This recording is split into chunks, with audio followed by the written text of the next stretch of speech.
ગુજરાત દેશ કહેવામાં આવતો હતો. જામનગર પ્રદેશ અલગ, ગુજરાત દેશ અલગ, રાજકોટ અલગ. આ અલગ અલગ નાના નાના એરિયા અને જિલ્લા લાયક જે જગ્યાઓ હતી એને પણ શું કહેવામાં આવતું હતું? દેશ કરીને સંબોધિત કરવામાં આવતું હતું. તો કે મારવાડ દેશની અંદર જન્મ થયો ને એ મારવાડ દેશ ક્યાં પડે? અત્યારે પાકિસ્તાનમાં આવ્યું. એ પાકિસ્તાનની અંદર તે સમય હિન્દુસ્તાન અને પાકિસ્તાન એક સાથે હતું. તો કે પાકિસ્તાનમાં જે મારવાડ દેશ છે એ મારવાડ દેશમાં આ બાળકનો જન્મ થયો. ગામનું નામ ઉમરકોટ છે અને એ ઉમરકોટ રૂપી ગામમાં એક વેપારી છે. વેપારીનું નામ શું છે? મતુ મહેતા. એમની ઘરવાળીનું નામ કુંવરબાઈ. અને આ પરિવારમાં બાળકનો જન્મ થઈને બાળકનું નામ શું રાખવામાં આવ્યું? શ્રી દેવચંદ્રજી. जब जन्मे मारवाड़ में अप्रसंग जब जन्मे मारवाड़ में कि जारे मारवाड़ देश में एनो बाळकनो जन्म थाय त्यारे घर अति आनंद नरनार. घर अति आनंद नरनार के घणी उंमरमा बाळकनो जन्म थयो એટલે એના પરિવારમાં ખુશી અને આનંદનો પ્રસંગ હતો. यह बधाई ब्रह्मांड में, यह बधाई ब्रह्मांड में कि આ જે વાત છે एक तो घरवाळाने बधी खुशीनो प्रसंग હતો પણ દુનિયાવાળાના વસ્તુની ખબર નહીં હતી કે ભાઈ જે દુનિયાની અંદર જે શક્તિ આવી છે એ શક્તિ પરમાત્માની આનંદ સ્વરૂપા શ્યામા મહારાણી છે. જે દૈવિક શક્તિઓ હતી એ દૈવિક શક્તિઓની આ એક બધાઈનો પ્રસંગ હતો. એટલે આ બધાઈ દેવી દેવતા પણ એમને આપતા હતા. ત્રિગુણ સમેત વિસ્તાર બ્રહ્મા વિષ્ણુ જેના માટે નિરંતર ધ્યાનમાં બેઠા હોય, નિરંતર જેની સાધનાઓમાં બેઠા હોય એવા આ પરબ્રહ્મની આનંદ શક્તિ શ્યામા મહારાણીનું આ દુનિયામાં પ્રગટન થયું છે. સુખદાયી સબન કો ભાઈ એ આત્મા આવશે તો શું આપશે? તો કે સુખદાયી સબન કો કે આખી દુનિયાને અખંડ મુક્તિ આવશે. કંઈક તો આપે. આયા એટલે આપ્યા વગર કશું જાય નહીં. હવે દુનિયામાં પ્રધાનમંત્રી હવે કઈ જાહેર કરી જાય? હમણાંના આયા એટલે શું જાહેર કરી ગયા? 9000 હોર્સ પાવર નું એન્જિન જાહેર કરી ગયા કે ભાઈ પૂરી દુનિયામાં આવું એન્જિન એનું ઉદ્ઘાટન કરી ગયા. કંઈક તો કંઈક કરી ગયા. કહેવાનો તાત્પર્ય હવે રાજજી મહારાજ આવે કે એની આનંદ શક્તિ આવે, કઈ તો આપે ને. ભાઈ મુક્તિનો પ્રસંગ ચાલતો હતો. ભાઈ કુંજ જાઓ પાછા આવો, સ્વર્ગ જાઓ પાછા આવો. પણ શ્યામા મહારાજે કીધું ના ના ના, આ આવા ગમનના ચક્કરથી છોડાવો. એક વાર જાઓ ફેર આવો, 10 દિવસ રહો પાછા વળી આવો. બોલે આ ઠીક નહીં કહેવાય. જાઓ એટલે જાઓ, પાછા વળી આવવાની જરૂરત નથી. એ નિરંતર જેને અખંડ મોક્ષ કહેવાય એ અખંડ મોક્ષની ભક્તિ માટે श्यामा महारानी कहते हैं कि सुखदायी सबन को के सारी दुनिया को अखंड मुक्ति आपवा माटे श्यामा महारानी पधार्या छे. विश्व बंदे अक्षर लो कि अहियानी वात नहीं कि जे अक्षर जेनी महिमाનું વર્ણન કરતા હોય એવી શ્યામા મહારાની परीक्षित से कहो विचार. सुखदेव मुनि परीक्षित ने કહે છે કે હે પરીક્ષિત રાજા, આ દુનિયામાં જે બ્રહ્મમુનિઓ આવવાના છે એ બ્રહ્મમુનિઓની મહિમા હું તમને શું કહું કે અક્ષર જેના આનંદ માટે તરસતા હોય, અક્ષર જેના સુખ માટે તરસતા હોય એવી આત્મા દુનિયામાં પધારવાની છે. અને એ આત્માની શિરદાર શ્યામા મહારાણી પર આ દુનિયામાં આવવાની છે. सतयुग के बीच भीत. अब ये बात कह रही कि भाई सतयुग ना कितना चरण? 4. कोई भी वस्तु की महिमा से फालतू નું કોઈ બનાવવામાં આવતું. હિન્દુસ્તાનના ઝંડામાં રંગ કેટલા? 3 રંગોનું કોઈ તો મહત્વ હોય ને. લીલું, સફેદ અને કેસરી. કઈક એનું કારણ છે. फालतूना कई रंग चढ़ावीने प्रयोग करवामां आवतो नथी. एवी रीते सतयुगनो तात्पर्य सत्य शब्द तमे समजो. सत्ययुग युग करो पण केवो युग? सतयुग युग.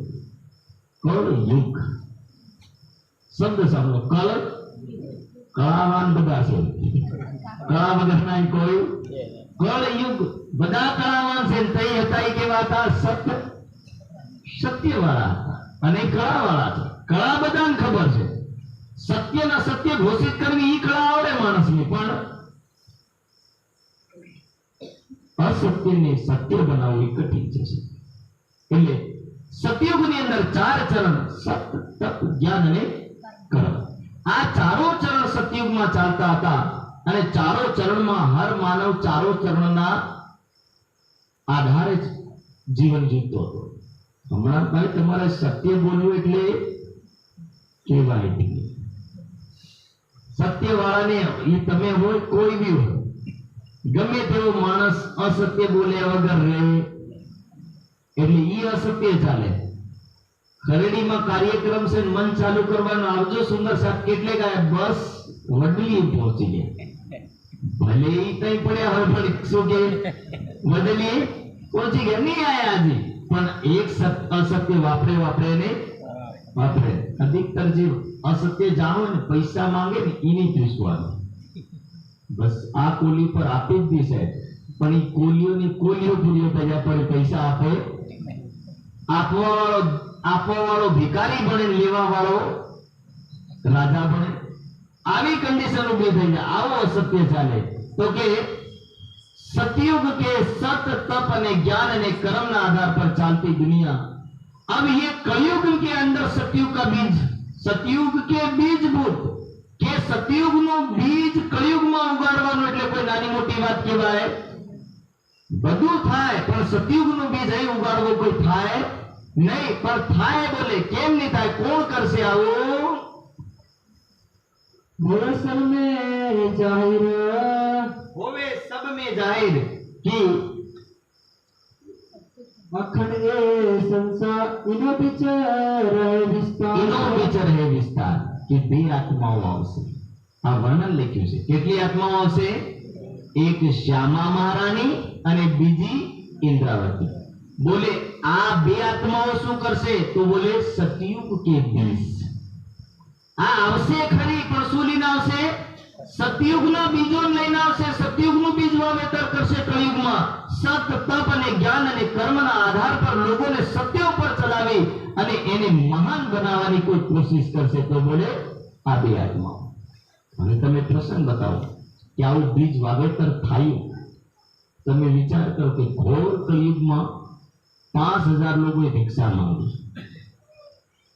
5000 લોકોએ एक साथ भिक्षा मांगे. करोड़पति लोगों पास, सामान्य कोई व्यक्ति આગળ પ્રસંગ આવશે કે કરોડપતિ લોકો પણ ત્યાં ભિક્ષાના કટોરા લઈને ચાલે છે. અને પન્નાજી દરબારમાં જ્યારે પહોંચ્યા ત્યારે એવું કહેવામાં આવે કે સત તો હતું જ પણ સાથે સાથે જ્ઞાનની માત્રા પણ ઉતરી માત્રામાં હતી. સાંજે 9 વાગ્યાથી ચર્ચા શરૂ થાય, રાત્રિના 12 વાગે પૂરી થાય, પણ ઘણા સુંદર સાથ એવા હતા કે આખી રાતના ચર્ચામાં ડૂબી રહેતા. श्री जी साहब निरंतर ज्ञान के चरण में चलते थे और वहां गाने वाले जो लोग थे वो रात भर उनको गाना संगीत गा करके सुनाते थे. અને સાધના દિવસમાં 2 વાર. સતપણ હતું, તપ તો છે જ, એમાં કોઈ શક નથી. સાધના એટલે તપ છે. सत, तप અને ज्ञान, ज्ञान निरंतर था, उसमें कोई कमी नहीं थी. 5000 की जमात निरंतर बैठती थी. महाराजा छत्रसाल भी उनके साथ में बैठते थे. ऐसी ज्ञान की सभा અને વગર માઇક से 5000 ની જમાત ની વગર માઇક થી સંભળાવો. તમે વિચાર કરો કે લોકો બેહતા કઈ રીતે છે. આપણે રાતના બેહાડું મુશ્કેલ પડે, ગળું દુખવા લાગે મારી જવાનું. પણ તે ટાઈમમાં શ્રીજી સાહેબ એની 5000 ની જમાતને વગર માઇકે સંબોધિત કરે. આવો એ ટાઈમ સત, તપ અને જ્ઞાનનો ચરમ સીમાનો પ્રસંગ. અને રહી વાત કર્મની છે, સુંદર સાથની સેવા નહીં મળે ને તો એ બિચારો તડપી ઉઠે કે મને સેવા કેમ નથી સોંપવામાં આવી. અને કઈ નહીં કરવા મળે ને તો શ્રીજી સાહેબને સાથે સાથે રહીને અને જયકારા લગાડીને પણ સેવા કરે. પણ કરે અને કરે. એ સેવા વગર કોઈ છૂટો પડે. સવારે દાંતણ આપવાના નહીં, આપણે કાર્યક્રમ થાય છે જો દાંતણ કઈનો આપવા જ નહીં તૈયાર થાય. પણ ત્યાંના પ્રસંગને દેખો કે સવારે સુંદર સાતને ગરમ પાણી મૂકવું આપવાનું, સુંદર સાતને દાંતણની વ્યવસ્થા કરીને આપવાની. અને જેનાથી જે જગ્યાએ થાય એની તમામ સુંદર સાત આ કાર્ય કરતા હતા. એટલે એ કર્મ છે. આ સત તપ જ્ઞાન અને કર્મ, અને આ બે આત્માઓએ આ બીજ વાવેતર કા કરું 10 વર્ષ સુધી નિરંતર આ લીલા ચાલી. એટલે લીલાનો પ્રસંગ એ સતયુગ કે બીજ ભેદ કે આ આત્માઓ સત તપ અને જ્ઞાન અને કર્મના આધાર પર આ આત્માઓ બીજનું વાવેતર કરશે, અને ઈ બીજનું વાવેતર દુનિયામાં જ્યારે જાહેર થશે, ઈ આ આત્માઓ છે होए सब में जाहिर, होवे सब में जाहिर, कि ये सब में जाहिर होंगे. जब ये ज्ञान सारी दुनिया को मिलेगा तब, अखंड ये संसार, और इसी ज्ञान को सुनने के बाद ये पूरा ब्रह्मांड धीरे धीरे अखंड हो जाएगा. ये बात पहले से शास्त्रों में लिखी थी, और उसी शास्त्रों के अनुसार एक कहानी और भी आती. भागवत में एक प्रसंग लख्यो छे, અને દેવાપી સંતનો ભ્રાતા મરુશ્ચૈશ્વાંકુ વંશજ કલાપ ગ્રામે આ સાથે મહાયોગ બલાન્વિતો તાવી હૈત્ય કલરંતે વાસુદેવનો શિક્ષિત વર્ણાશ્રમ એકદમ ધર્મમ પૂર્વક પ્રથવિષ્યતઃ. કે એ પ્રસંગ લખ્યો. એ પ્રસંગની અંદર કીધું કે એક રાજા છે જેનું નામ છે હસ્તિનાપુરનો રાજા. એ રાજાનું નામ શાંતનુ છે.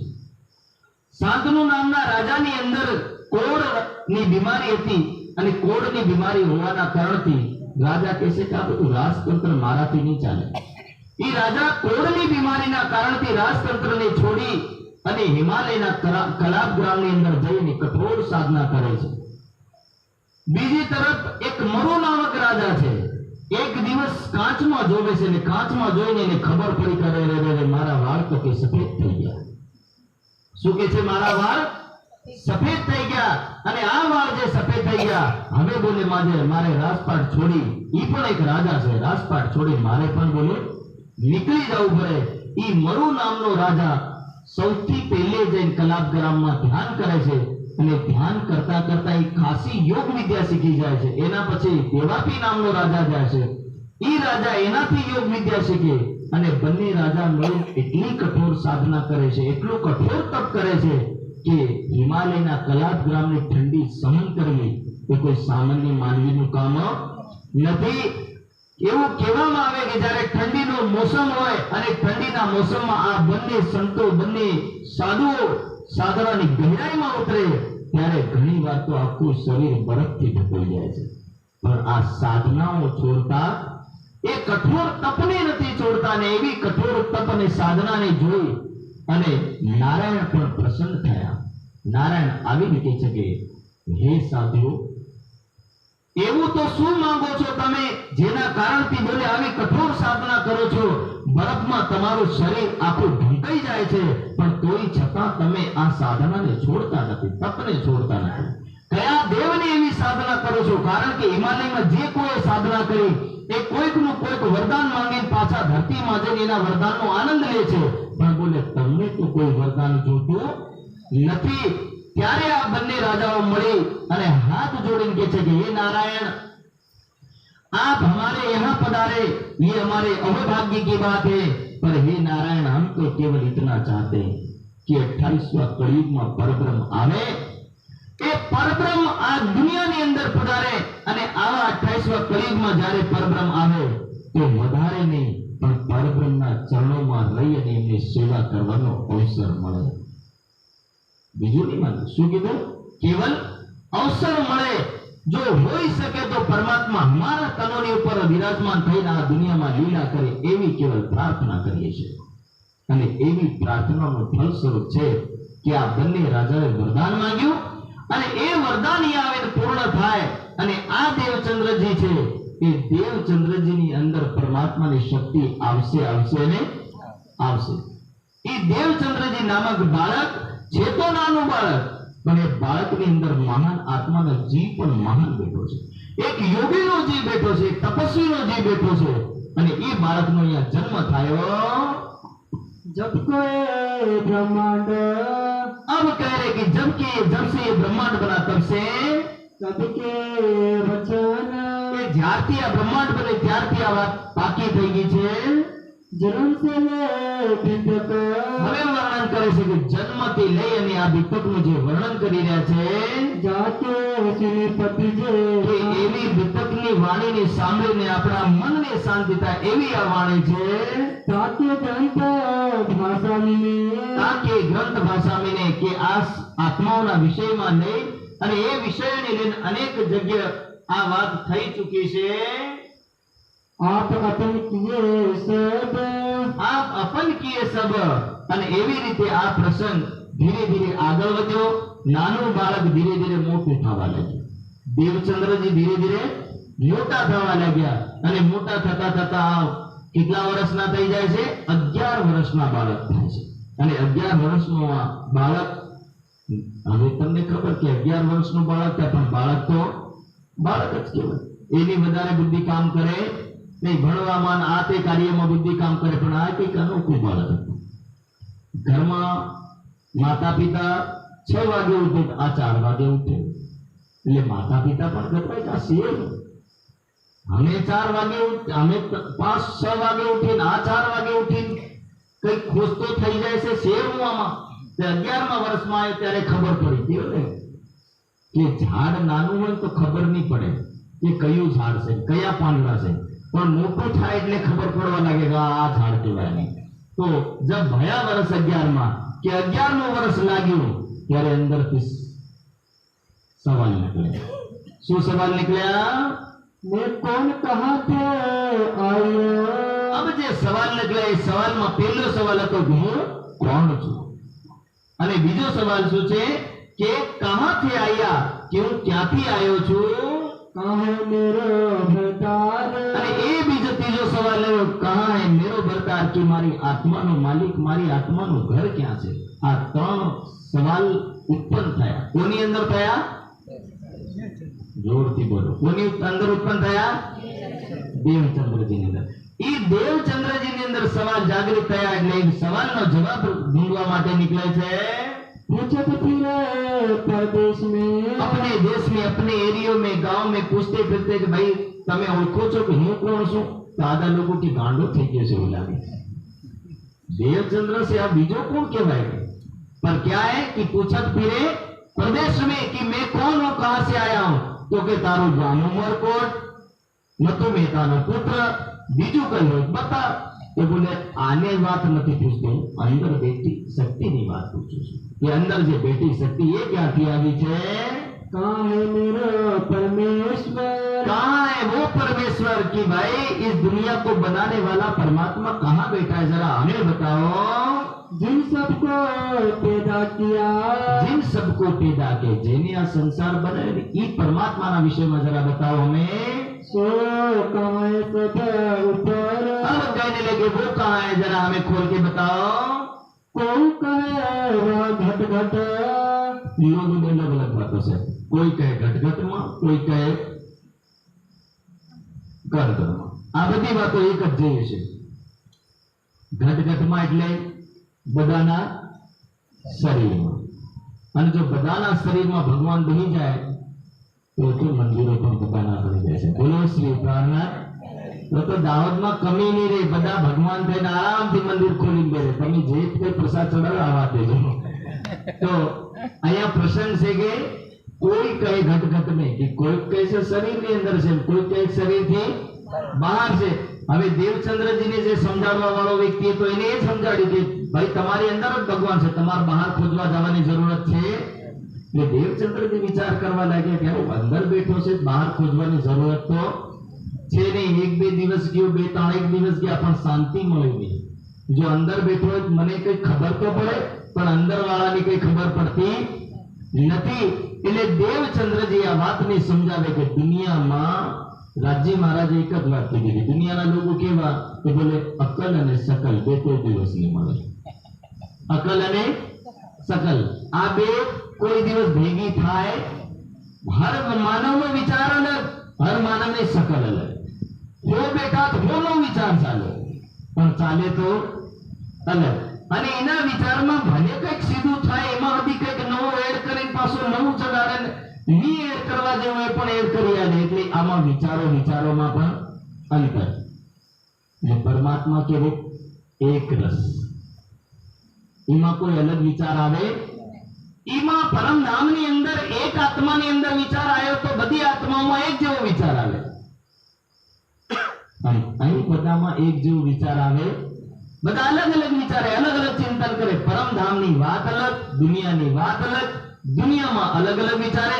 अब ये बात जब शास्त्रों में हुई तो लोगों ने इसको क्या बोला कि भाई दुनिया में कैसे, तो आधे लोगों ने तो ये फोर्स करके, जो क्या नाम इनका, शंकराचार्य वगैरह पद्धति में तो यही इन्होंने बोला अहम ब्रह्मास्मि तत्त्वमसि ब्रह्म, अयम आत्मा ब्रह्म, कि हूँ ब्रह्म છું, તમે ભગવાન છો ને હું ભગવાન છું। ના બધા જેટલા દેખાય એટલા બધા ભગવાન છે।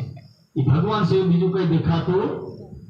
હું ઘણીવાર એક ઉદાહરણ સમજાવું છું મારી દયાનંદ સાહેબ। એક એવું આવો સત્સંગ ચાલતો હતો, આમાં સત્સંગની અંદર શંકરાચાર્યજી મહારાજ સત્સંગ કરતા હતા, અને એવા સત્સંગમાં મહર્ષિ દયાનંદ નામનો એક બીજો પણ સંત પધાર્યો। હવે બંનેના વિચાર અલગ અલગ। એકનું માનવું છે બધાના શરીરમાં ભગવાન નથી, એકનું માનવું છે બધાના શરીરમાં ભગવાન છે। એટલે જે સંત પ્રવચન કરતો હતો એને સંતે એટલું કીધું તમે ભગવાન હું ભગવાન, બધા જ ભગવાન છે, ભગવાનમાં કોઈ અંતર છે? દયાનંદજીએ વિચાર કર્યો કે આવા ભગવાનને મારે થોડુંક તો પરખવું પડે, બાકી પરખ્યા વગર તો ખબર પડે નહીં કે ભગવાન છે કેવા। એટલે જેવો સાધુ મહાત્મા નીચે ઉતરે બે ઝાપડ મારી એટલે પેલો જન્નાએ બોલ્યો કે ભાઈ કેમ મારી તે? આટલા મારા ચેલા ને આટલા ચેલાની વચ્ચે તે મને બે ઝાપડ માર દે, તેનો મતલબ હું સમજવો મારે? મને કે એક તો વાગ્યું બહુ અને તને કોઈ માન મર્યાદા નહીં, આવો બોલે આ સંસ્કાર, આવા કુસંસ્કાર લઈને તમે સાધુ બની ગયા। મારી સિદ્ધાંત કે થોડીક શાંતિ રાખો। એનો જવાબ આવ્યો તમે કોણ? તો કે હું ભગવાન। હું કોણ? હાવ ગભરાય, હું કોણ? હવે શબ્દ સંસ્કૃતમાં શું કહે? અહમ બ્રહ્માસ્મિ તત્ત્વમસી બ્રહ્મ, તું બ્રહ્મ અને હું બ્રહ્મ, કે તમે ભગવાન અને હું ભગવાન। તું પણ ભગવાન હું પણ ભગવાન। ભગવાનની મારે દુઃખ આનું કે સીધી વાત પૂછી, ભગવાનની મારે એમાં દુઃખ થવું જોઈએ નહીં, મેં દુઃખ આનું થયું તને। અને માન અપમાનનો તો સવાલ આવે, કારણ કે આપણે બધા ભગવાન છે તો બધા ભગવાન એક ભગવાન તો માન અપમાન સુખ દુઃખ બધાથી બહાર થઈ ગયો, ફેર આપણે માન અપમાન સુખ દુઃખ બધાથી ઉપર ઉઠી જવું જોઈએ। ત્યારે શંકરાચાર્યની આંખે ખુલી કે હકીકતમાં આપણે ભગવાન હજુ ઘણામાં ભ્રમ છે સાહેબ, હજુ ઘણામાં ભ્રમ છે। ત્યારે પણ લોકો એ માને છે કે આપણે કોણ? તો કે બ્રહ્મદેવ, આપણે બ્રહ્મ સ્વરૂપ છે, અને બ્રહ્મ સ્વરૂપ એટલે ભગવાન સ્વરૂપ। અને આ વાત વેદોમાં થોડુંક વર્ણન આવ્યું, વર્ણન નકલી એટલે તમને બતાવું તો વર્ણન એવું આવ્યું કે બ્રહ્માએ જ્યારે લોકોને ભણાવવાનું ઉત્પન્ન કર્યું તો બ્રાહ્મણો મોહિત ઉત્પન્ન કરી દીધા। હકીકત તો બધું સંભવ નથી, કારણ કે પ્રકૃતિનો નિયમ એવી ઇજાજત આપતો નથી, પણ તોય છતાં એને અર્થઘટન એવું કાઢ્યું કે ભાઈ મોતી અમે ઉત્પન્ન થયા, અને મોતી ઉત્પન્ન થયા કેમ? તો કે અમે મોતી ઉત્પન્ન થાય એટલે બધાથી ઊંચા ગણાય, એટલે એમાં બ્રહ્મ સ્વરૂપ છે। અને બ્રહ્મ સ્વરૂપ કોણ? તો એ લોકોએ વર્ણન કર્યું કે ભાઈ વાત કીધી કે મંત્ર કોના અંડરમાં? બ્રાહ્મણોના અંડરમાં। અને મંત્રોના અંડરમાં કોણ? મંત્રોને વસીભૂત ભગવાન, ભગવાન મંત્રોને વસીભૂત થઈ ગયો, અને મંત્ર બ્રાહ્મણોને વસીભૂત થઈ ગયા, તો ભગવાન કરતા મોટો કોણ થઈ ગયો? આ અત્યારે પણ ચાલે છે, એટલે કે અમે તો બ્રાહ્મણ ભગવાન કરતા ઊંચી અવસ્થામાં આવી, ફેર તમારું કોઈ લાગે નહીં। એટલે આવા બધા પ્રસંગો છે, એટલે આ પ્રસંગોની અંદર આવી આ જે વાતો ઉઠી કે કોઈ કહે ઘટ નહીં, કે તમે ભગવાન અને હું ભગવાન, તો ભગવાનમાં અંતર હોવું જોઈએ નહીં। હવે એ વાતને સમજાવે છે કે રાજ્ય શું કહે છે? કાલ આવત કબુ બ્રહ્મ ભવનની તુમ ક્यों ના વિચારો સોઈ, અખંડ સાઈ જો યામે હોતા તો બંધ બ્રહ્માંડ કો ના હોય। કે જ્યાં પરમાત્મા ત્યાં મૃત્યુ નથી, અને જ્યાં મૃત્યુ ત્યાં પરમાત્મા નથી। એટલે જે કઈ દેખાયું તમે દાહોદની જતી મરવાની ગણતરી મારો ને પ્રતિ દિવસની, તો વધારે પણ પોતો મળતા હશે, આટલા બધા ગામના ભેગા કરો તો। એટલે કહેવાનો તાત્પર્ય કે આજે મરણ થઈ રહ્યું એ શું ઘોષિત કરે છે कि यहाँ काल है, यहाँ क्या है, काल है, मृत्यु है, और मृत्यु जहां है वहां परमात्मा नहीं, और जहां परमात्मा वहां मृत्यु नहीं. આ બંને વસ્તુઓ અલગ અલગ છે. કાલ આવત કભી બ્રહ્મ ભવન में कि भाई જ્યાં બ્રહ્મનું છે, બ્રહ્મનું ઘર છે ત્યાં કભી કાલ जा सकता नहीं.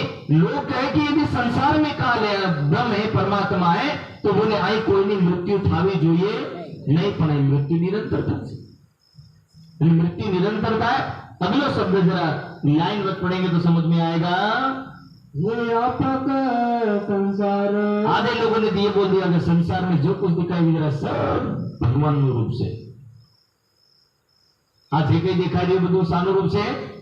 ભગવાન નું રૂપ છે. એના સિવાય બોલે કોઈ બીજું રૂપ છે નહીં. એટલે સર્વત્રમ બ્રહ્મ એક શબ્દ વાપરાય એ લોકો. સર્વત્રમ ઇદમ બ્રહ્મ, કે જે કઈ દેખાય સર્વત્ર બ્રહ્મ છે. સર્વત્ર બ્રહ્મ છે, બીજું કશું નથી. એટલે આ સર્વત્ર બ્રહ્મ જે જ્યારે શબ્દ લાગ્યો ત્યારે વિચારવા જેવી વસ્તુ છે કે દુનિયામાં જડ નામની વસ્તુ પણ હોય. જડ અને ચેતનનો એક સમાગમ છે. જ્યાં જડ ત્યાં ચેતન નથી, અને જ્યાં ચેતન ત્યાં જડ નથી. સત્ય ને અસત્ય આ બે વસ્તુ છે. સત્ય આ ખૂણે એવું, અસત્ય આ ખૂણે એવું. આ બંને કોઈ દિવસ એક સાથે ઊભું થાય, યા તો સત્ય હોય યા ફિર અસત્ય, યા તો ચેતન હોય યા જડ હોય, યા તો દુઃખ હોય યા સુખ. આ રાત અને દિવસ જેવી લાઈન છે.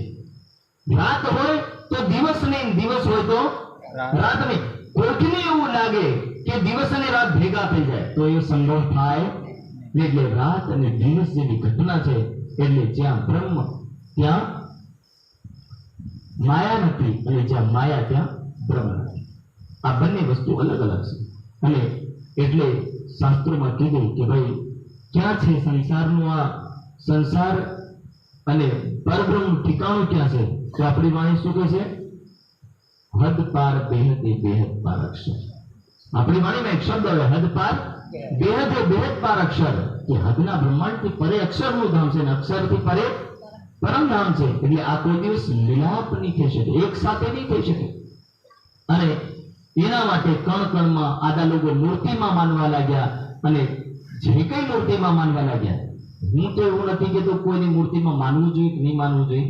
હું તો એટલું માનું છું કે વેદ ના કે એટલે હું ના કહું, શાસ્ત્ર ના કે એટલે હું ના કહું છું. કે શાસ્ત્રમાં શું કીધું? ના તસ્ય પ્રતિમાસ્તિ યસ્ય નામ મહદેશે, કે પરમાત્માની કોઈ મૂર્તિ નથી અને બનાવવા જેવું પણ નથી. કેમ બનાવવા જેવું નથી? કે જેવો પરમાત્મા છે એવો આ દુનિયામાં કોઈ બનાવી શકે નહીં. અત્યારે વર્તમાનમાં એક બહુ સ્પીડથી એક કહાની ચાલે, અને કહાનીમાં એક પ્રસંગ આવે कि भाई मूर्ति बनाने वाला पत्थर ला करके मूर्ति बनाता है, और दिमाग कोनु लागे एमा? मूर्ति बने एमा दिमाग कोनु काम करे? मूर्ति नु करे के कारीगर नु करे? जवाब तो आलो. मूर्ति बनावे एमा कारीगर नु दिमाग चाले, मूर्ति नु दिमाग चाले? कारीगर नु दिमाग चाले. इनु रूप रंग आखું કોણ બનાવે? कारीगर बनावे. रंग रोगन करी कई पधरावे ने? ए गोडाउन में पधरावे, पण कारीगर कोई दिवस बीजा नहीं करे. कारीगर पासो कोनी आले? मालिक नहीं आले. मालिक गोडाउन में राखे, पण मालिक पण एनी पूजा करे? हवे विचारवा जेवी वस्तु छे. मालिक कोई दिवस नहीं पूजा करे. हवे लेवा वाळो आवे, એ મૂર્તિ પાસે શું કરે? ખરીદી લઈ જાય. ખરીદી લઈ જાય અને મૂર્તિને એના મંદિરમાં પધરાવે, અને લઈ જવા વાળો પાછો ચારેક પંડિત ભેગા કરીને કે હાવામાં પ્રાણ ફૂટી આવ્યો. શક્યતા તમે દેખો. હા, કોઈકને ખોટું પણ લાગે, એવી વાત નથી કે નથી. કોઈને સારું લાગે ને કોઈને ખોટું લાગે. હું કોઈનું ખંડન નથી કરવા માંગતો, પણ એક વાત સત્ય છે, કડવી સત્ય એ છે. આપણે બધી મૂર્તિઓ કોની બનાવેલી? આજે મૂર્તિઓ કોની બનાવેલી? ઉપરવાળાની. પણ આપણામાં એટલો સાહસ છે કે આપણે ઉપરવાળાની મૂર્તિ ઘડી બેહાડી. વાસ્તવિકતા છે કે આપણે બનાવેલી કોની મૂર્તિઓ છે? ઉપરવાળાની. પણ એ ઉપરવાળાને આપણે બનાવવા તૈયાર થઈ ગયા. એટલે આ વાસ્તવિકતાને જે સમજી શકે કે ભગવાન, પરમાત્મા કે કોઈ બી દેવી, આ જે કઈ દૈવિક શક્તિઓ છે એ દૈવિક શક્તિઓની અંદર આપણામાં સામર્થ્ય નથી કે આપણે પ્રાણ ફૂંકી શકીએ. આપણામાં એટલું સામર્થ્ય છે કે આપણે આપણા પ્રાણની સંભાળી શકીએ, બીજાના નું ફૂંકવાના છે. સત્ય એ છે કે આપણા ફળિયામ કોઈ મરી ગયું હોય, ઈ જ પંડિતોને પૂછવાનું, તમારા ઘર આંગણમાં કે તમારા ફળિયામ મળે, તમે જીવિત કરો ખરા? તો સવાલનો જવાબ મળે કે ના, કદાપી કરી શકે. પથ્થરમાં તમે પ્રાણ કઈ રીતે ફૂંકી શકો? પથ્થરમાં કોઈ દિવસ પ્રાણ ફૂંકાય નહીં. એટલે કહેવાનો તાત્પર્ય કે દુનિયામાં જે વાસ્તવિકતા છે એની વાસ્તવિકતાને કોઈ સ્વીકાર કરવા તૈયાર થતો નથી. અને એ વાણી સમજાવે છે કે જે કઈ દુનિયાની અંદર મૂર્તિમાન છે કે જે કઈ વસ્તુ છે, સ્મરણ માટે, યાદ માટે, સમજવા માટે જરૂરી છે. ફોટો છે, મૂર્તિ છે, સમજવા માટે જરૂરી છે. પણ તમે ઉપરવાળાને છોડી મૂર્તિની સર્વે સર્વા સમજો એ યોગ્ય નથી. એ વસ્તુ નથી. તમે ઉપરવાળાને એની યોગ્ય સમજો, આને કેવલ સમજવા માટે રાખો, ત્યાં સુધી ઠીક છે. એટલે આ દુનિયાની સત્યતાની વાસ્તવિકતા છે. અને એ વસ્તુને લેકે હે व्यापक संसार, इस संसार के अंदर व्यापक परमात्मा है, ये सिद्धांत कभी भी लागू पड़ता नहीं है. हर जगह कण कण में परमात्मा कदापि संभव नहीं है. तब जान्यवा निकट. अब देवचंद्रजी ने तेવું લાગ્યું કઈ નિકટમાં છે, અગલ બગલમાં છે. તો દેવચંદ્રજી વિચાર્યું કે આ તો નિકટમાં છે, પાસમાં છે. यही ग्रह में सार. એવી ગ્રહો મેં સાર કે એ લોકોની વાતો સાંભળીને એવું વિચાર કર્યું કે હવે મારે કઈ જવાની જરૂરત નહીં પડે. ये देवरता रे. એક દેવરા તાર, એક મંદિર ત્યાં હતું. ત્યાં तामे मूर्त पिंगल श्याम. ત્યાં મેં મૂર્ત પિંગલ શ્યામ ભગવાન શ્રી કૃષ્ણની બાંકે બિહારીની મૂર્તિ પધરાવેલી હતી. आगे यहाँ विराजते. આગે યહાં વિરાજતે કે ભક્તિનો માર્ગ નહીં મળ્યો, કઈ નહીં મળ્યું કે એક મંદિર ત્યાં જઈને આવીને બે કઈક તો શીખવા મળે. અને ત્યાં આવીને શું કરે છે? दौत्य बिचना उसे ठान. રાત દિવસ ભક્તિમાં લાગ્યા. દંડવત પરિક્રમા, ઊંઘી ઊંઘીને દંડાની જેમ, દંડો એમ લાંબો થઈ જાય ને એવી રીતે એની કહેવાય દંડવત પરિક્રમા. અને દંડવત પરિક્રમા સાહેબ આ એક સનાતનનો નિયમ છે. સનાતનમાં જેટલા લોકો એવા ઘણા તપસ્વી છે. હવે ગમે તેવું તપ, પણ તપ તો તપ કહેવાય. અત્યારે એક પ્રસંગ જોયો, કદાચ તમે વિડીયોમાં, એક વિડીયો વાયરલ થયો, એના વિડીયોમાં એક લાકડાના પટ્ટા ઉપર ખીલીઓ ઠોકી, ખીલીઓ ઉપર પલટતો જાય અને વૃંદાવન સુધી જવાનું. આવી ભક્તિ થાય? દુનિયા કરેલી છે. પહેલે મેં સાંભળ્યું કે એવું કદાચ આ બધી ભ્રમણા હોય, પણ રિયલ હવે દેખવામાં આવે દુનિયા કરેલી ભક્તિ. આપણાથી દુનિયા કોસો દૂર આગે નીકળી ગઈ. નિદાન સંપ્રદાયને તો શાંતિપૂર્વક, પ્રેમપૂર્વક બેસવાની વાત કરે. તમે શાંતિપૂર્વક ધ્યાનમાં બેસો, આનંદ લો એનો, અને જ્ઞાન સુનો, ધ્યાન કરો, એનો આનંદ લો. અને લોકો એ કર્મના બંધનથી છૂટવા માટે ના જાણે કેટલી કેટલી યાત્રા પર એ ભાવો નીકળે આપણા હલવા ઉપર. જુનાગઢ થી કઈક આવતા હતા, મને ખબર નહીં. સતી તોરણ થી આપણે કતવારા સુધી જવા માટે 1 દિવસ લાગ્યો. અને ગોળ રાઉન્ડ કરતું કરતું જવાનું. વિચાર કરો કે કેવા વ્રત લેતા હશે આ લોકો.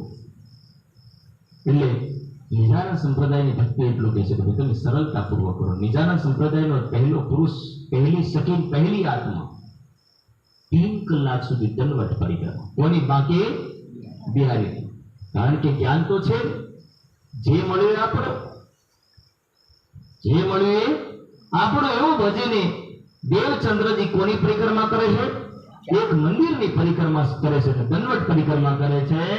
मैं लोटा घर चले સવારથી લઈ નીકળે એટલે 6 વાગ્યાથી લઈ અને 9 વાગ્યા 9:30 વાગ્યા 10 વાગ્યા સુધી મંદિરની પરિક્રમા છે, બીજું કોઈ કર્મ નથી કરતા. दंड धारण के काज અને યાથી આગળ જાય છે. અને આવી રીતની ભક્તિની અનેક જે પ્રક્રિયાઓ છે, કઠોર તપ કરે છે. इस देश में साधु संत अब धीरे धीरे कह रहे कि 3-3 घंटे की परिक्रमा लगाई, पर बोले परिक्रमा के बाद भी ये मंदिर वाला तो बोलता तक नहीं. देवचंद्र जी क्या कहते हैं, ये मंदिर वाला तो बोलता तक नहीं, मैं करूं तो करूं क्या. तो 3 घंटे की परिक्रमा के बाद भी उनके मन में संतुष्टि नहीं आई. संतुष्टि नहीं, शांति नहीं मिली. અને શાંતિ નહીં મળી એટલે ઈ દેવચંદ્રજી અહીંયાથી આ મંદિરને છોડી દેશે. હવે વિચાર કરે છે કે અહીંયા તો કોઈ સાધુ સંત નહીં આવતા. એક એવો પ્રસંગ બન્યો. પ્રસંગની અંદર પિતાજીને જવાનું થયું કચ્છ દેશ. કચ્છમાં આવવાનું થયું અને કચ્છમાં આવીને જોયું તો એ મંदिरों को देख करके देवचंद्र जी का मन आनंदित हो गया. એમને એવું લાગ્યું કે શાયદ મારા સવાલોનો જવાબ આ મંદિરમાં મળશે. પણ પિતાજી એક દિવસ માટે ગયા એટલે પાછા તુરંત વળી આવ્યા, એટલે કે સવાલનો જવાબ લઈ શક્યા. હવે ત્યાં જવાની મનમાં ઈચ્છા થઈ ગઈ, મારે એક દિવસ કચ્છ જવાનું છે. આવું મનમાં વિચારતા એક દિવસ મંત્રીના છોરાની જાન જવાની છે. એટલે મંત્રીના છોરાની જાન જવાની તે ટાઈમમાં તલવાર લઈ અને જાન લીધી જાય.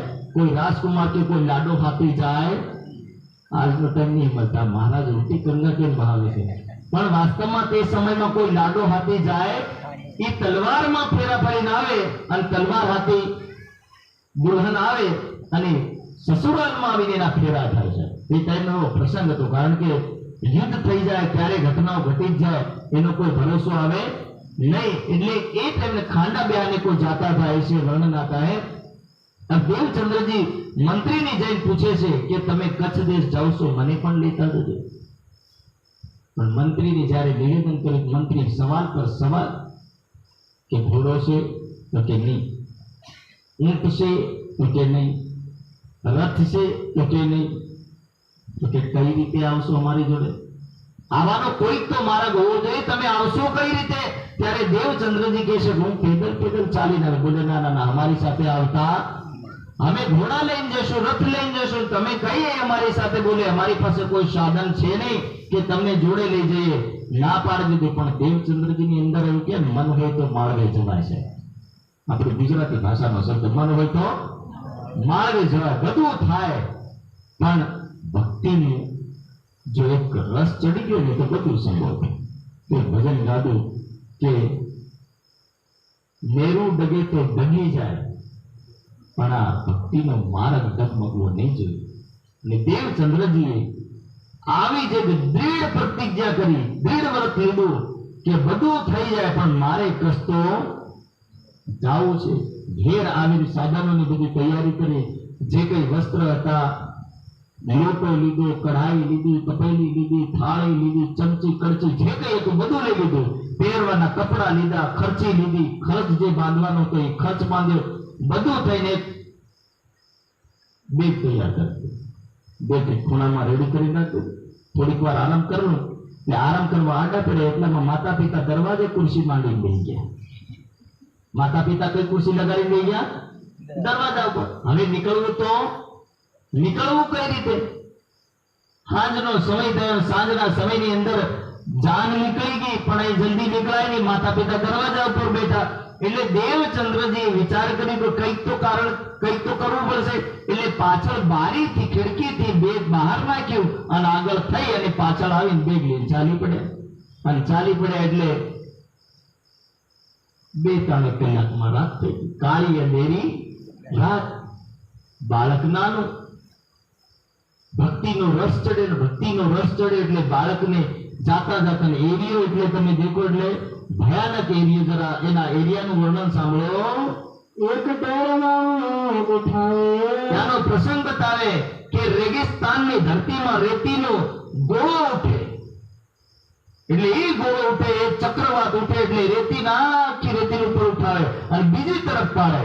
એટલે ત્યાં ડુંગર બને, ત્યાંથી રેતી ઉઠે, બીજી તરફ જાય.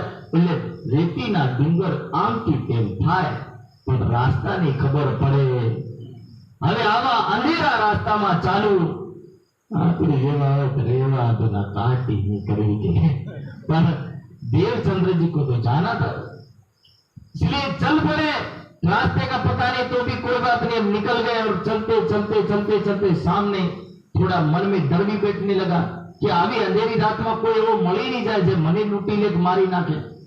એટલો મનમાં વિચાર કરે સામેથી એક શખ્સ આવતો દેખાય છે। બોલો શ્રી પ્રાણનાથ। એ જ્યારે શખ્સ આવતો દેખાય ત્યારે यो करते चले जाते, यो करते आओ मन में विचार करता करता जाता था ત્યારે एक शख्स दिया दीदार, सामने से एक आदमी નું દર્શન થયું। तब बड़ी दशरथ भई, મનમાં અને અંદર શરીર ધ્રુજવા લાગ્યું કે હા હું થાય પાછળ તો ના જાય તો જાય કઈ પાછળ રસ્તાની ખબર નહીં પડે એવું તો ત્યાંનો એરિયો એટલે જાવું તો આગળ અને સામેથી પુરુષ પણ આવવા લાગ્યો ત્યારે उसे आयो विचार, એવો મનમાં વિચાર આવ્યો ત્યારે ये चोर मोको मारेगा, હવે પ્રસંગ આવ્યો કે ચોર મોકો મારેગા। મનમાં એવું વિચાર આવ્યો ચોર મને મારી નાખશે, હવે શું થશે મારું? नहीं बचने का ठोर, નહીં બચને કા ઠોર કે હવે આ બચવાનો કોઈ માર્ગ જ નથી બચ્યો। मेरा कचना चले, તેના મનમાં વિચાર આવ્યો કે હા મારું શું ચાલે। એટલામાં વિચાર કરતા હતા અને પુરુષ સામે આવી ઉભો થયો। 7 ફૂટનો લાંબો ચોળો પુરુષ। देवचंद्र जी एक बालक थरथर थरथर थरथर शरीर कांप रहा है। कांपते हुए बालक को देख करके समझ गए और इतने में आवाज आती है। आवाज में क्या आया? ये मुख से आए वचन, मुख से आए वचन के એમના શબ્દો જે નીકળ્યા શબ્દો શું હતા? कहे चोर कमर तलवार, ये बालक छोड़ अपनी तलवार और तलवार मुझे दे दे। पहला जो शब्द निकला सो ये बालक छोड़ अपनी तलवार और तलवार मुझे जरा दे दे। मुंह मुदा दशरथ से, डरनो मारे मुंहने दबावी અને જે તલવાર હતી ધીરે કરીને છોડી આપી દીધી। कचना आयो विचार, कोई विचार नहीं आया क्योंकि सामने वाले के हाथ में भी क्या है? हाथ में बरछी અને કમરમાં તલવાર અને 7 ફૂટનો આદમી એની સામે કોની હિંમત ચાલે? अब डर के मारे जो कुछ था भाई तू ले ले पर मुझे तो बख्श दे। तुरंत तलवार छोड़ के, तलवार जो भी वचन आया तुरंत तलवार छोड़ करके हाथ में दे दी। गए हाथ में श्री राजा, शिव प्राणनाथ परमात्मा પણ લીલાધારી છે। શું કે દઈ હાથ में श्री राज છે તો પ્રાણેશ્વર પણ ટેસ્ટ કર્યા વગર નીકળી પડ્યો પણ પાકો છે કાશે જાંચ કરે છે ભાઈ। રાજીને પણ ખબર છે કે આ નીકળ્યો છે એ કામનો છે કે વગર કામનો। એટલે પહેલી પરીક્ષા કોની? દેવચંદ્રજી। તમારી હજી થાતી હોય પણ ખબર નહીં પાસ થયા કે નહીં થયા પણ પરીક્ષા તો બધાની આવે આવે ને આવે। અમારે તમારે બધાની થાય એવું નથી કે પરમાત્મા પરીક્ષા લે ઘણાની પરીક્ષા લે, ઘણા પાસ થાય ઘણા फेल થાય। देवचंद्र जी की यही परीक्षा है कि ये भाग जाएगा कि रुकेगा। बस राज जी को तो यही पता था कि ये टिकेगा कि नहीं टिकेगा। अब अंदर श्यामा महारानी है, दृढ़ विश्वास है। राज जी के हाथ में तलवार दी और तलवार देने के बाद क्या कहा? कहा चोर की गाठड़ी, कहने लगे वो जो तुम्हारा बैग है वो भी मुझे दे दो। अब बैग भी ले लिया और जब बैग ले लिया सब कुछ ले लिया और लेने के बाद धीरे करे એમની પિછોડી પણ છોડાવી દીધી। કમરમાં એક બાંધેલું કપડું તો એ પણ છોડાવી લીધું। કમરમાં બાંધેલા કપડાને નીચે વાતર્યું અને વાતરીને બાળક ઊંઘી જાગે। દેવચંદ્રજીના મનમાં વિચાર આવવા લાગ્યો કે ધીરે ધીરે નાના નાના ટુકડા કરીને મને નાખ દેવાનો છે એવું લાગે છે। રાત્રિમાં ભાઈ આવો અંધેરી કાળી રાતમાં આવો પ્રસંગ હોય અને ઉઘાડ તલવાર એકની બે હાથમાં તલવાર અને હવે મનમાં એવું લાગે કે આ ટુકડા કરીને એવી રીતે નાખે કે મારા ઘરવાળાને પણ જડે। એ ચિંતામાં દેવચંદ્રજી આંખો બંધ કરીને જ વિચાર કરે હવે હમણાં મારે એવું વિચાર કરે પણ એટલામાં રથજી મહારાજ એની સાધુ પર પગ મૂકી અને દબાવે છે। परमात्मा ने स्वरूप धारण अलग किया है लेकिन लीला तो करेंगे। आत्माओं को तो प्रेम तो देंगे। अब यहाँ पर सातड़ पर पग मूकी दबायो એટલે એક તરફનો દર્દ ઠીક થાય। જેની કે આપણી ભાષામાં એક્યુપ્રેશર એક્યુપ્રેશર ચિકિત્સા કે શું કહેવાય? દબાવવાનું, પોઈન્ટ દબાવવાનું છે. પોઈન્ટ દબાવવાથી ઘણા બધા ઈલાજ સંભવ છે. તમારા હર અંગોની અંદર, હર વસ્તુની અંદર જે જે પોઈન્ટ છે એ તમારી હથેળીઓમાં, તમારી તેલની આ એડીઓમાં, તળવામાં, આ બધી જગ્યાએ શું છે? પોઈન્ટ જ છે. જે કઈ પોઈન્ટ દબાવો એ પોઈન્ટના હિસાબથી એની બીમારીનો ઈલાજ થાય. અને પેટનો ઈલાજ અહીંથી પણ થાય, અહીંથી પણ થાય. આ હિસ્સા પણ છે. તો અહીંયા દબાયું અને આધા પેટનો દર્દ ઠીક થઈ ગયો. પછી પૂછ્યું, બાળક હજી દર્દ છે? તો કે આધા પેટમાં હજી દર્દ છે. એ પેટનો દર્દ પણ એ સાકલને દબાવીને ઠીક કર્યો. હાથ પકડીને ઉભો કરીને કમરમાં પીછોડી બંધાવી અને હાથ પકડીને લઈને ચાલવા લાગ્યા. હવે દેવચંદ્રજી શું વિચારે? ચિંતન કરો. હવે એવું વિચારે કે મને બચાવતો તો પણ ઘરમાં જઈ નોકર બનાવી નાખશે. બાળક છે, અનેક પ્રકારના વિચાર કરે છે કે ઘરમાં લઈ જઈ નોકર બનાવી રાખશે, એવો મનમાં વિચાર આવે છે. રાજ્ય મહારાજ પૂછે છે કે માતાનું નામ શું? કુંવરબાઈ. પિતાનું નામ શું? મતુ મહેતા. ગામનું નામ? તો કે ઉમરકોટ. દેશ કયો? તો કે મારવાડ દેશ. આ બધી વાતો પૂછતા પૂછતા 140 કિલોમીટર પાર. એક રાતની અંદર 140 કિલોમીટર પાર થઈ ગયું. ની સ્ટોપ ની કઈ નહીં. ગાડી વાળા 140 કિલોમીટરમાં 2 થી 3 વાર ગાડી ઉભી કરતા હોય, આ વગર સ્ટોપ ની ગાડી. કોઈ સ્ટોપ.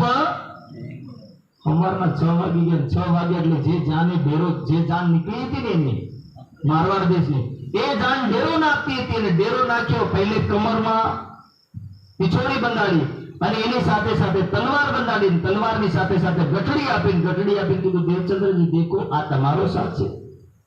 પ્રસંગ આવશે કે तब यहां से उनको कहा कि भाई આ તમારો સાથ છે. એટલામાં દેવચંદ્રજી મળીને ભાળવા લાગ્યા, એ લોકોને જોવા લાગ્યા. અને જોવા લાગ્યા એટલામાં પુરુષ તभी हो गया ओझल.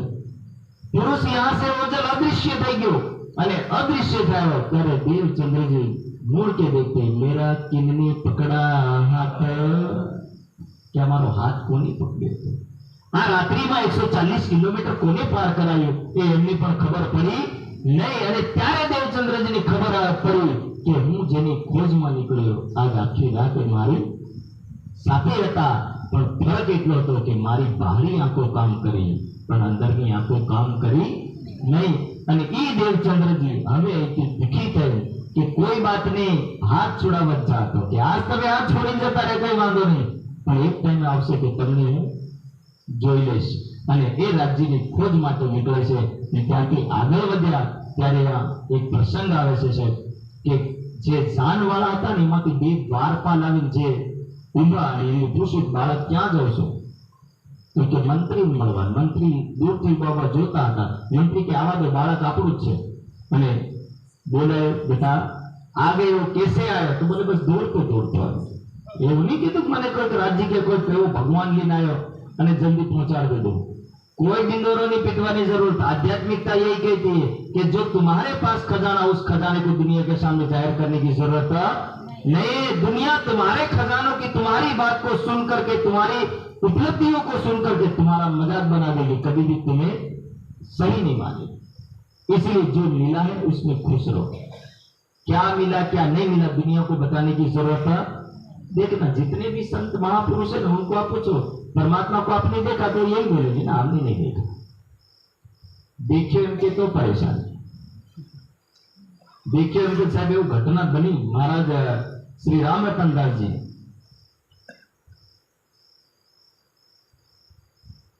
कारण कारण ऐसा बना कि नारायणदास गुरु जी के सानिध्य में महाराज जी रहते थे.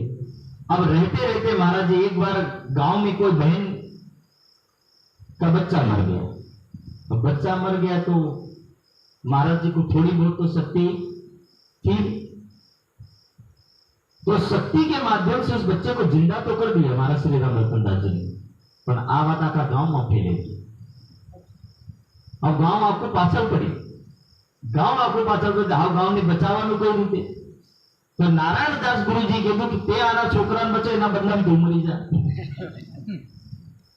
અને નારાયણદાસ ગુરુજી એમને કીધું કે તું મરી જા, હવે મહારાજ શ્રી રામરતનદાસજીને એના માટે ધ્યાન સાધનામાં ઉતરવું પડે છે અને એવું કહેવામાં આવે કે પરમધામની જ્યાં સુધી પૂરી પરિક્રમા નહીં કરી ત્યાં સુધી લોકોએ મહારાજની અર્થી તૈયાર કરી દીધી છે, બાળવા માટે લઈ જવા માટે અર્થી તૈયાર કરી દીધી. અને નારાયણદાસ ગુરુજી પાછા એમ કહેવા લાગ્યા, આ સાધનામાં ગયું છે, એને ખાલી મેં મરવા કીધું છે, અસલી મરવાનું નથી, આ તો એની આત્મા પરમધામમાં ફરી રહી, તમે આને અસલી મરી કે એવું સમજો છો?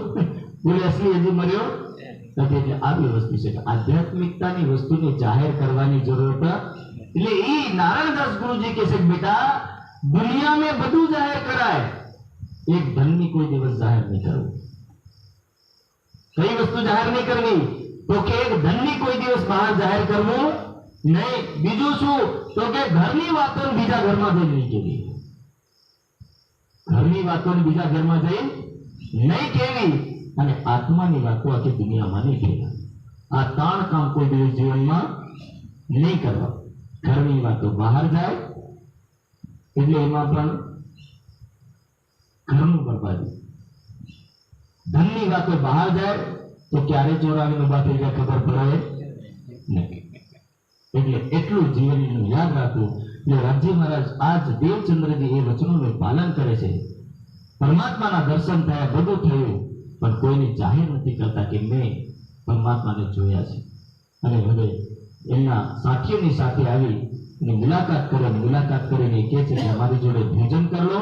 ત્યારે ના પાડે છે કે હું કોઈના હાથનું બનેલું ભોજન ખાતો નથી. ત્યારે મંત્રીએ કીધું થોડાક ભાત અને થોડા ચોખા અને થોડી દાળ લઈ જાઓ, તમે ખુદ બનાવીને ખાઓ. અને ભાત, ચોખા અને દાળ લઈ જઈને એમને ભોજન બનાવ્યું. અને ભોજન બનાવ્યા પછી એમને એ ભોજનને કોને અરુગાવે છે? જા સ્વરૂપ કો દર્શન પાયો, અરુગાયો તીન સ્વરૂપ, કે જે સ્વરૂપનું દર્શન પ્રાપ્ત કર્યું એના સ્વરૂપની ભોગ લગાડ્યો. અને જ્યાં બેઠો ત્યાં ભોગ લગાડ્યો. હજી તો મંદિરની ખબર નથી, મંત્રની ખબર નથી, આરતીની ખભર નથી, ભોગની ખબર નથી, કશું વસ્તુની ખબર નથી. ભાવના હિ સર્વશ્રેષ્ઠ, તદ જપ તદર્થ ભાવનમ. યોગ દર્શન કે છે તદ જપ તદર્થ ભાવનમ, કે જેને તમે જોયા છે, કે જેને તમે સ્મરણ કરી રહ્યા છો, જો એનો જપ અને એની ભાવના કરો તો બોલે એ તમારાથી પ્રસન્ન છે. અને રૂખા સૂકા ચાવલ છે, ભાત છે, બીજું કોઈ વધારે તો છે નહીં. એટલે રાજ્ય લેવા મીઠાઈ મિષ્ટાનથી કોઈ પ્રસન્ન નથી થતા. તમારા દાળ ભાત પણ ઘરના ચાલશે ને ચાલશે, પણ તમારું ટિફિન ખોલે તો એટલું યાદ રાખવાનું કે સૌથી પહેલું નામ પરમાત્માનું હોવું જોઈએ. ટિફિન ખોલે અને એના ટિફિનમાં તમે પહેલે કોઈ ખાઈ જાઓ અને પરમાત્માને સ્મરણ નહીં કરો તો આ પિતક સાંભળવાનો કોઈ મતલબ છે નહીં. રાજ્ય મહારાજ એટલું કહે છે કે તમે ખડે જાઓ, ખેતરે જાઓ, મજદૂરી કરવા જાઓ, નોકરી કરવા જાઓ, ઓફિસમાં બેઠા, પણ જ્યારે જ્યારે ભોજન કરો ત્યારે આ પ્રસંગને યાદ કરશો कि हमारी सेगर सखी श्यामा महारानी जो खेतरों में डेरा डाल करके वहीं भोग लगा सकते हैं. ना मंदिर है, ना कुछ है, ना मंत्र है, ना भोग आता है, तो भी वही भोग लगा सकती है. तो हमें भी हाथ जोड़ करके भोग लगा देना बस, और कुछ नहीं करना. तब जपन तदर्थ भावना, કે જપને એવી ભાવના કરી અને ભોગ લગાડી દેવો, આ આપણી ભક્તિ છે. ભક્તિના નાના નાના કાર્ય એ જ આપણી ભક્તિને પરિપક્વ અને ફલીભૂત કરે છે.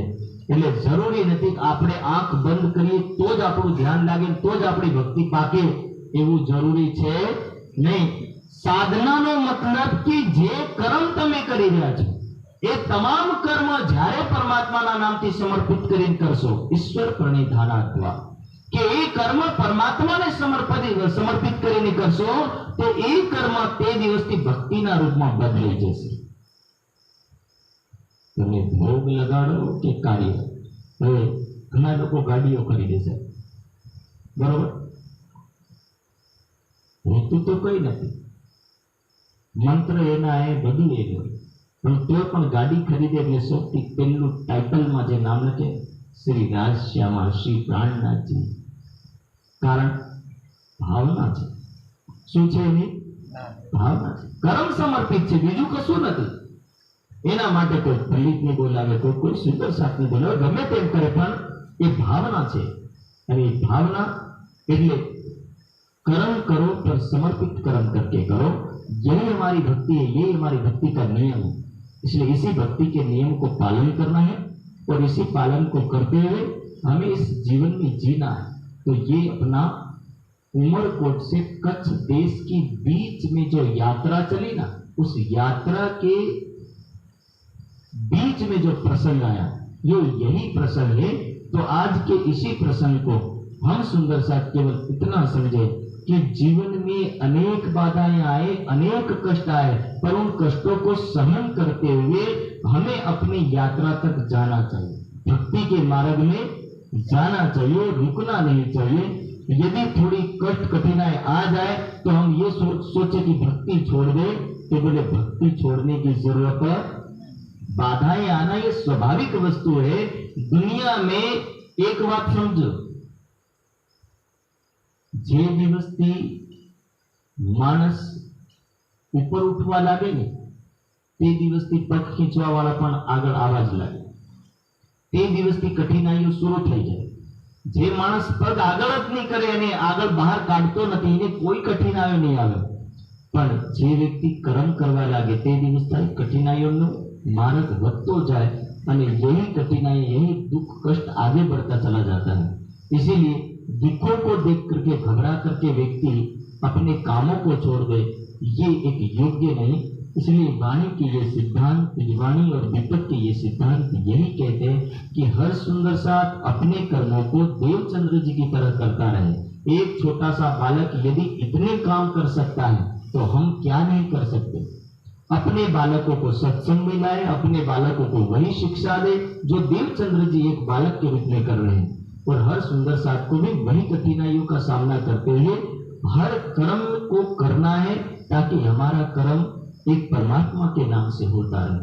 तो आज के प्रसंग में यही है, यात्रा का प्रसंग, कठिनाइयों का सामना करना, और इन कठिनाइयों का सामना करके देवचंद्र जी कच्छ देश तक पहुंच जाते हैं। तो अगला प्रश्न अगला वक्ता के माध्यम से आप सुनेंगे कि ये जो कच्छ देश में क्या क्या होता है, क्या क्या घटनाएं होती हैं, ये तमाम प्रसंग आज के दिन में आप अगले वक्ता के माध्यम से कच्छ देश की, तो कच्छ देश में अब सारे प्रसंग आएंगे, तो आप अगले वक्ता के माध्यम से सुनेंगे। बोलो श्री प्राणनाथ प्यारे की जय। चौपर दोहराएंगे। महमत के साथ जी, श्री महमत के साथ जी, श्री देवचंद्र जी की पिता का, श्री देवचंद्र जी की पिता का, आगे